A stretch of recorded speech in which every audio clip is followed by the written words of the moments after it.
Pak Martin, kita berikan kesempatan karena kan Pak Martin yang bertanya terus tadi nih dan dia kan mau berdialog. Kita kasih kesempatan untuk Muslim yang bertanya dulu ke Pak Martin. Silakan. Bang siapa Bang Abdur apa ini mau speak up kah?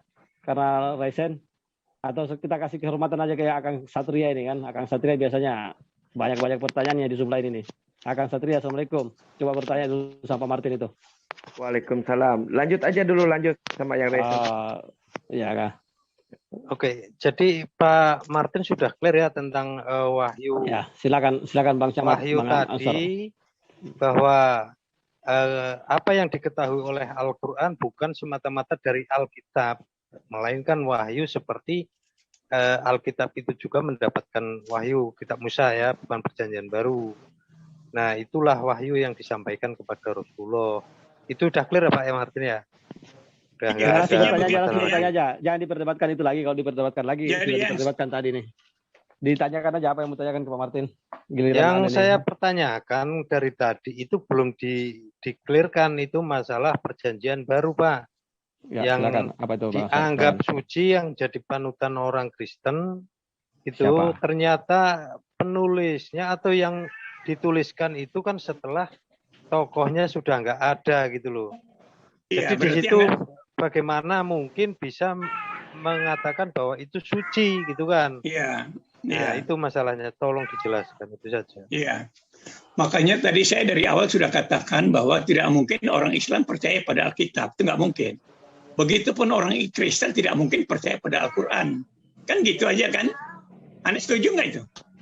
Kalau begitu sangat setuju Pak. Tapi kalau Alkitab yang disebut perjanjian lama atau Torah, saya lebih percaya Pak. Itu loh. Yang saya nggak yakin jangan perjanjian baru. Anda beda. Anda punya Al-Quran, saya punya Alkitab, itu beda. Anda jangan dualisme di sini ya. Kalau Anda nolak Alkitab ya tolak aja, tolak Alkitab atau tolak aja. Enggak, perjanjian baru di itu sini Anda tidak yang konsisten. beda. Kan Anda punya Lauh Mahfuz. Sekarang Anda saya punya mau Lauh tanya Mahfuz. Pegang sama aja Pak itu dan Oke. Saya terangkan dulu.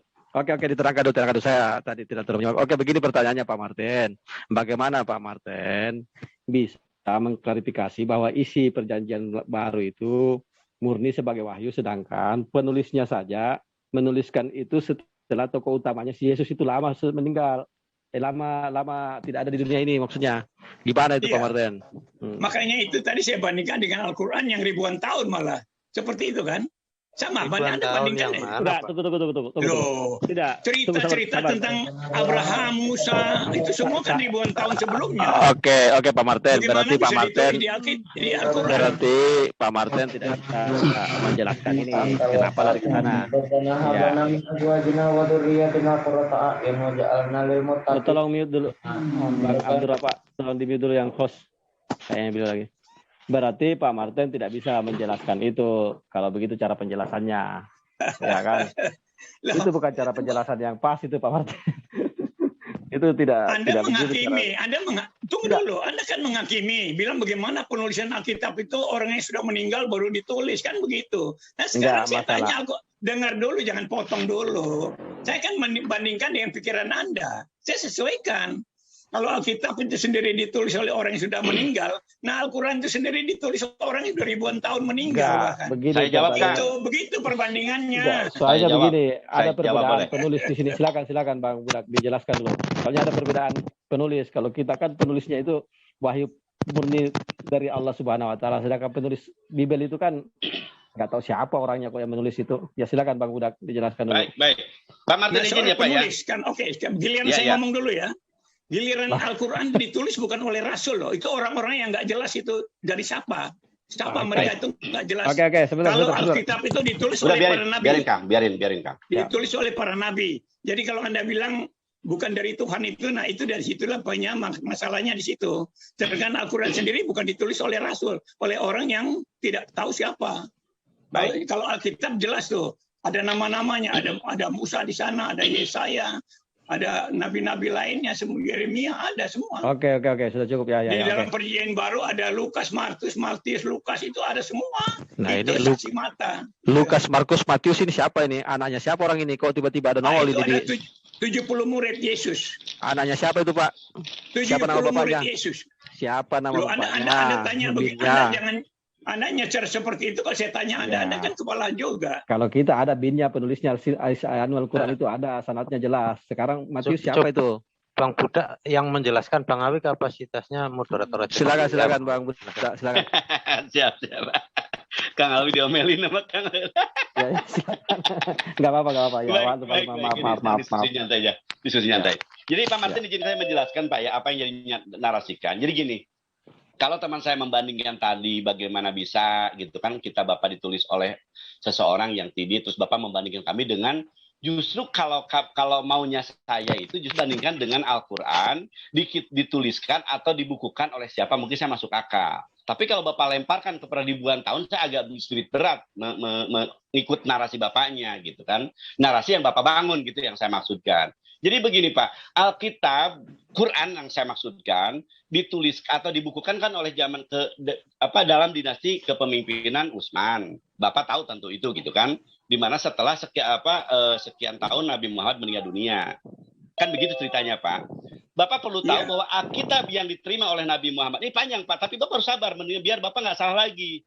Ya, Alkitab yang diterima oleh Nabi Muhammad itu jelas dari awal dia di Gua Hiro diterima oleh beliau, terus dia berjalan mengimani apa yang dia terima, mengajak teman-teman yang beriman dengannya secara sembunyi-sembunyi kepada orang-orang yang lemah di antara mereka, orang yang doib di antara mereka, akhirnya mereka mendapat kekuatan demi hari kekuatan, kan begitu ceritanya Pak.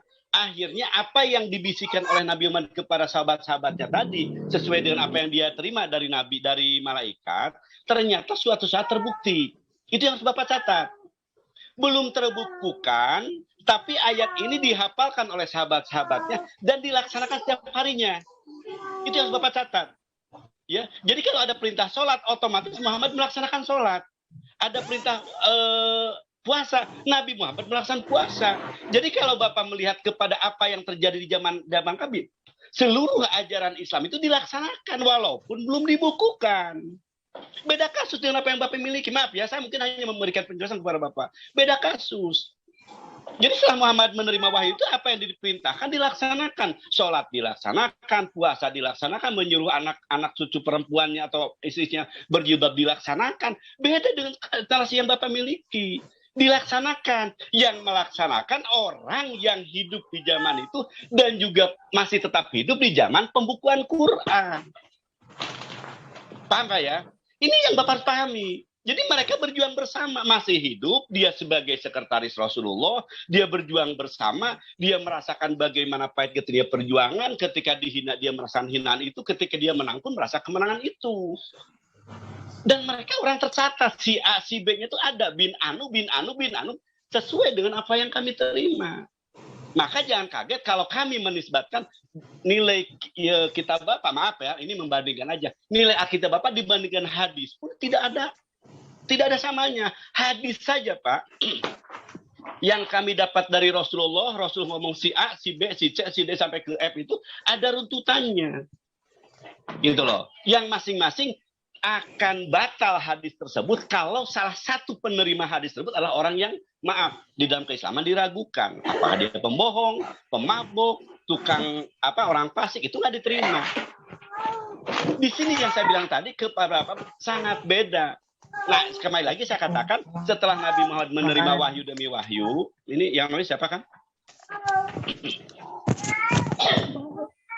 Yang noise siapa yang noise? Silakan, mungkin saya silakan. Maaf ya.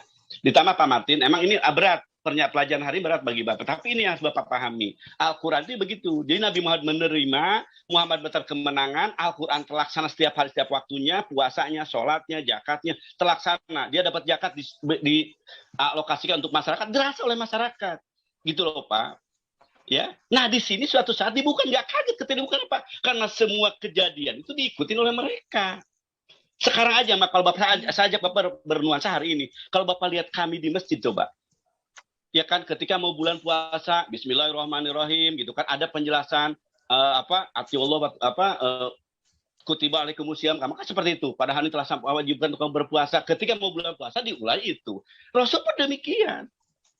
Jadi ayat itu diulang-ulang ketika dia dakwah kepada teman-teman. Otomatis ketika itu jadi hafalan mereka, para pendakwah menjelaskan itu, walaupun belum terbukukan, itu suatu saat terbukukan tidak lari dari apa yang mereka lakukan setiap harinya. Cerita ini, maaf Bapak, saya tidak temukan di dalam kitab suci Bapak. Maaf, saya kata demikian. Cerita seperti tidak terdapat di dalam kitab suci Bapak. Mungkin Bapak bisa jelaskan, syukur Alhamdulillah kalau saya dapat materi dari Bapak ya, pencerahan dari Bapak. Tapi materi seperti tidak saya terimakan dari Bapak. Itu dulu Pak, mungkin sedikit, takut kepanjangan Bapak nggak kuat nanti tidur. Makasih Pak Alwi, silakan dilanjut. Oke, terima kasih Bang Budak. Jadi poinnya begitu Pak Pendeta Martin ya. Adakah poin yang seperti itu yang terdapat dalam kitab Bapak itu di mana yang terjadi di zamannya Yesus dilakukan dan masih dilakukan zaman sekarang? Ada nggak yang seperti itu dalam kitab Bapak itu? Kalau kita mau melihat autentikasinya kan, autentikanya ini kitab ini mana yang lebih autentik dan betul-betul terjaga keasliannya? Ada nggak? Satu aja di hasilnya. Apakah ada? Begini tadi, dengar dulu, saya ulang-ulang udah ngomong ya, ulang-ulang saya ngomong. Orang Islam tidak mungkin percaya Alkitab, itu pertama. Orang Kristen pun tidak percaya Al-Quran. Orang Kristen tidak percaya pada Allah Subhanahu wa Ta'ala. Orang Islam pun tidak percaya pada Elohim, Tuhan Yesus tidak dipercaya. Itu kan kuncinya kan di situ. Kuncinya itu sebenarnya harusnya kita pegang dulu itu, bahwa kita tidak saling mempercayai ajaran masing-masing, kan begitu. Sehingga di sini dalam dialog ini, mari kita dengarkan pendapat saya sebagai orang Kristen. Saya akan dengar pendapat Anda seperti Budak Angon tadi menjelaskan, ya itu saya terima karena itu keyakinannya. Mau benar mau salah itu saya pegang, itu keyakinan Islam begitu. Jadi sebenarnya dalam dialog itu seperti itu. Kalau kita mau mencari kesalahan nanti jadi masalah, karena seperti saya ngomong itu aja, untuk membandingkan aja kalian sudah kayaknya nggak setuju. Ya kan? Kalian bilang Alkitab ditulis sudah oleh orang-orang yang tidak jelas. Oke, sekarang saya tunjuk Al-Qurannya. Nah ternyata Anda keberatan. Lalu Anda sebut Lauh Mahfuz yang tidak ada bukti. Tidak ada nyatanya, hanya semua hanya keyakinan saja. Jadi di situ makanya saya bilang bahwa marilah kita bicara menurut keyakinan kita sendiri-sendiri. Supaya orang Kristen mengerti, oh keyakinan orang Islam itu begini. Begitupun orang Kristen menjelaskan, oh keyakinan orang Kristen itu begini.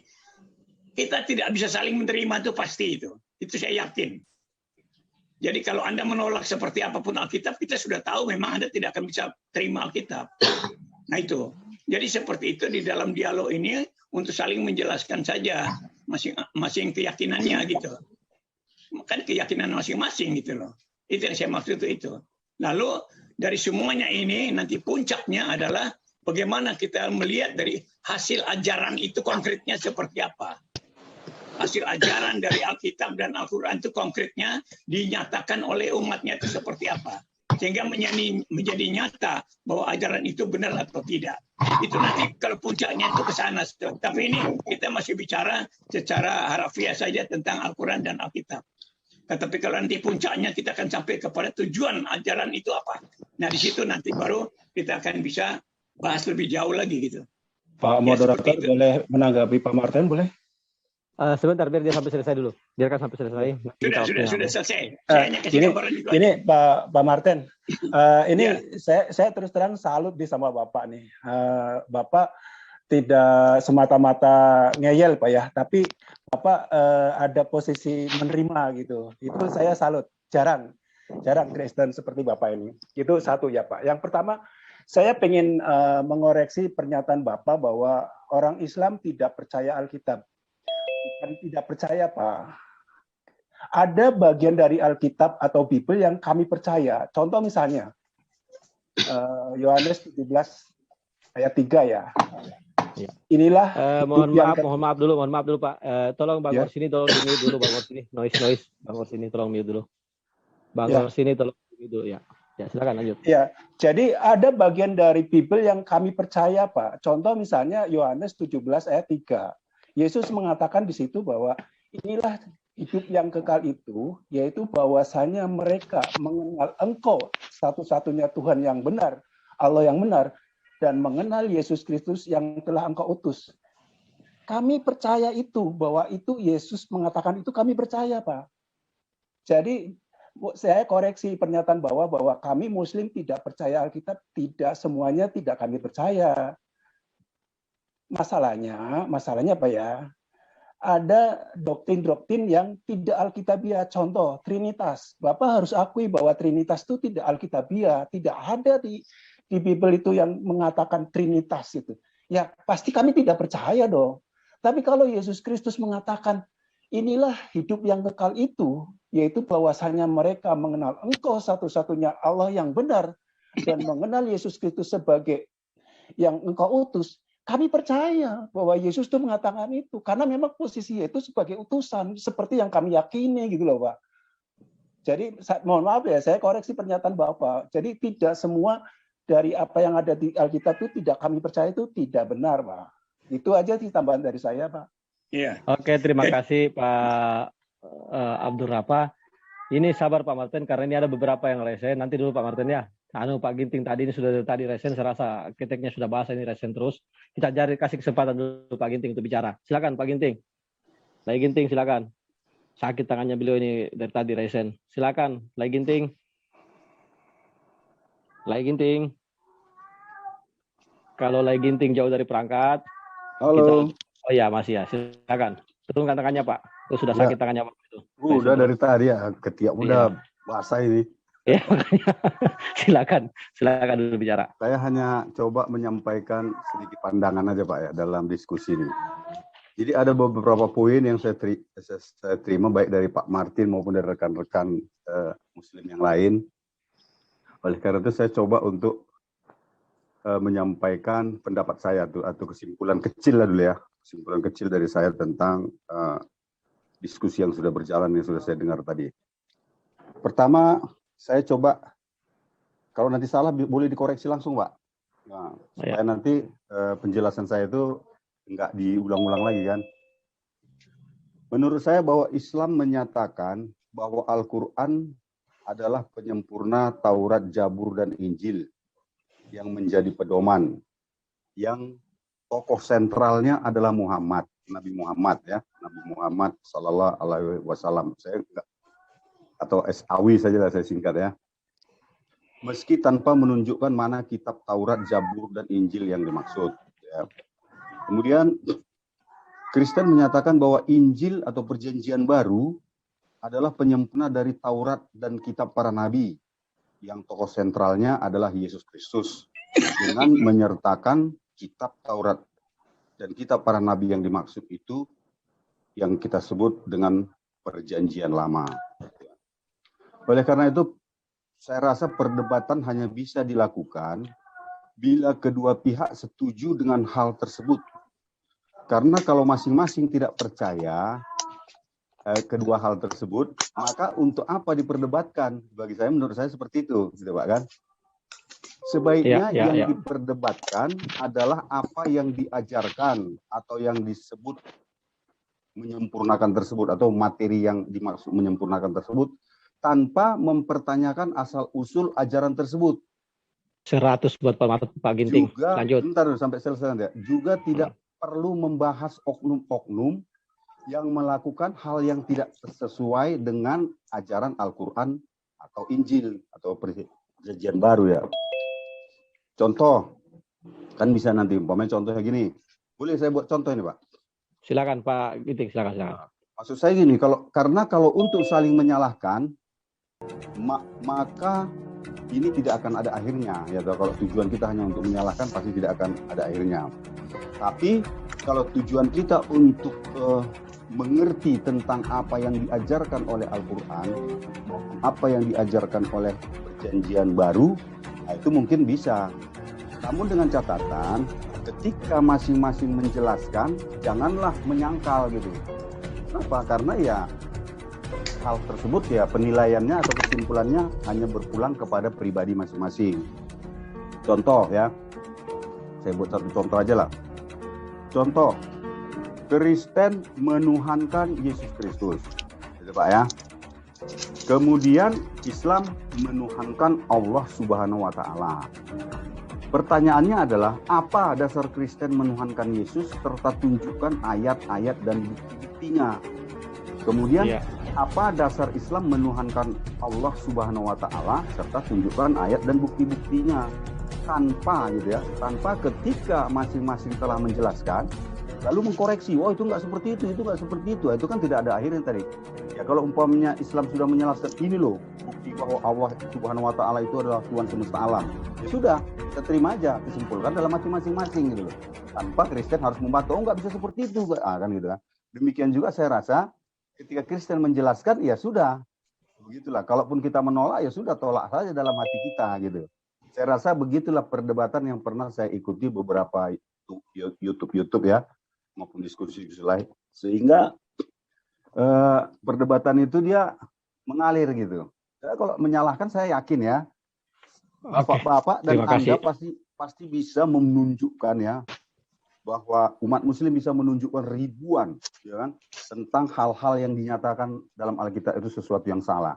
Demikian juga mungkin Kristen bisa menunjukkan menurut versinya ya, bahwa ayat-ayat Al-Quran itu ribuan juga merupakan hal-hal yang salah. Begitu saya rasa, Pak. Terima kasih. Oke, terima kasih Pak Ginting. Saya kasih nilai Pak Ginting ini 90. Bagus sekali pemahamannya. Nanti ini jadi kita tampung dan bagus ini nanti diajukan untuk diskusi ke depannya. Please like, comment, share, and subscribe.